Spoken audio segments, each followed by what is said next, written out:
Hey y'all, in my last DT haul, I forgot to show you guys that I found this 8-piece Dermaplaning set. It's by Hollywood Expressions. It's supposed to exfoliate dead skin, remove peach fuzz, improves product penetration, helps to diminish appearance of fine lines and wrinkles. It comes with a comb and a brush side. It also comes with these protective covers. You get 2 large blades and 2 small blades.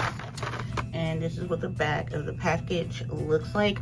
Now, I've never used Dermaplaning blades. I've had some in my Amazon cart that I was thinking about getting, but I didn't really want to pay the price for them and I wasn't going to use them. So when I seen them for $1.25, I went ahead and grabbed a pack.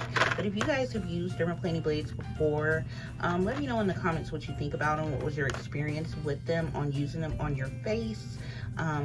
I was thinking if I did even use them, I'd probably just use these small ones for my eyebrows, you know. So yeah, let me know your thoughts if you tried them though. But I thought this was a pretty cool find for Dollar Tree.